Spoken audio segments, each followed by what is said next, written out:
એક ખેડૂતનો બળદ એક કૂવાની અંદર પડી જાય છે અને ખેડૂત બહુ ચિંતામાં મુકાઈ જાય છે કે હવે આ બળદને હું કૂવામાંથી કેવી રીતે કાઢીશ.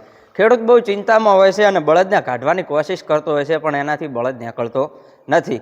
પણ ગામના લોકો બધા ભેગા થાય છે ને ત્યાં આગળ આવે છે અને ખેડૂતને સલાહ આપે છે કે હવે આ બળદ તારો છે ને કોઈ કામનો નથી રહ્યો, ઉંમરલાયક થઈ ગયો છે અને આ બળદને કાઢે અને તું શું કરીશ? હવે કૂવામાં પડ્યો છે તો એક કામ કર, આ માટી વાળી અને બળદને દાટી દે અને વાતને ખતમ કરી.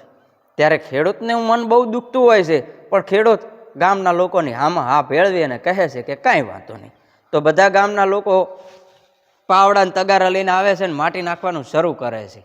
માટી જેમ જેમ નાખે છે એમ એમ બળદ દટાતો જાય છે, પણ બળદ બહુ ખુશ થાય છે કે મારો માલિક કેટલો ઈમાનદાર છે, હું કૂવામાં પડ્યો છું, મને કાઢવા માટે થઈ અને કેવી સરસ મહેનત કરી રહ્યો છે, મદદ કરી રહ્યો છે. કારણ કે જે લોકો માટી નાખી રહ્યા હતા ને એ માટી બળદના ઉપર પડતી હતી અને થોડી ઘણી પગમાં પડતી હતી. જે ઉપર પડતી હતી માટી એને બળદ એનું શરીર હલાવી અને નીચે પાડી અને માટી ખોદીને સેજ ઉપર આવતો હતો. જેમ જેમ લોકોએ માટી નાખી તેમ તેમ બળદ ઉપર આવતો રહ્યો. પછી બળદ કૂવામાંથી બહાર નીકળી ગયો અને કૂવો હતો એ બુરાઈ ગયો. મિત્રો, કહેવાય છે કે ગમે ત્યારે મુશ્કેલી સમય આવે ને ત્યારે હંમેશા શાંત રહેવું જોઈએ અને બુદ્ધિથી કામ લેવું જોઈએ.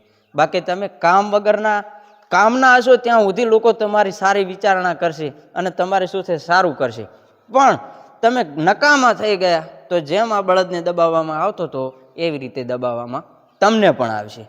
બાકી તમારું શું કહેવું આ વિડીયોની વિશે તો ચોક્કસ કોમેન્ટની અંદર કહેજો, અને વિડીયો સારો લાગ્યો હોય તો લાઇક અને શેર કરી નાખજો, અને વધુ આવા વિડીયો જોવા માંગતા હોય તો અત્યારે જ એમ્બી રાવલને ફોલો કરી નાખો.